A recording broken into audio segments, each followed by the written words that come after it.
मुख्यमंत्री बस सेवा आरंभ बोली माननीय परिवहन मंत्री गतकाली घोषणा करिसें से बाबद जहाँ जहाँ पदक्षेप निया कथा संपूर्ण रूपे नियाजिबो।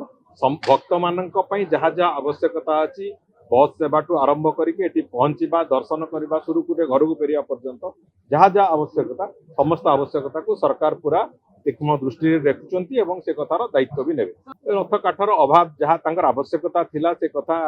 एपर्यंत जहाँ वन विभाग जहाँ रिपोर्ट अच्छी मंदिर प्रशासन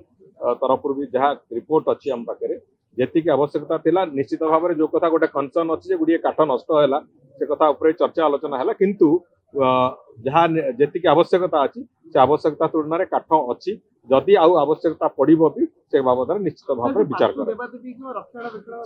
बाबद मंदिर प्रशासन खूब गुरुत्वर सहित देखुची मुझे मुख्य प्रशासक को से कथा कही मुख्य प्रशासक संगे आलोचना भी करी आहरी आगु को एवं आगामी दिन मानक देखो मु गोटे कथा स्पष्ट करने चाहे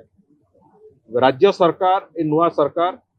संपूर्ण रूपे प्रतिश्रुतिबद्ध जे पुरी सहर को आउ थे पुणी एक विश्वस्तरीय सहर में परिणत करके ठिया करवा जेमिति अनेक दिन धरिकी पुरी सहर प्रति भी अवहेला एक कथा स्वीकार आम समस्ते करवा किंतु एक सहर को आउ थे एक विश्वस्तरीय तीर्थस्थली में परिणत करने जहाँ जहाँ आवश्यकता ए सरकार प्रतिश्रुतिबद्ध एटी पुरीवासी पाखे भी विश्व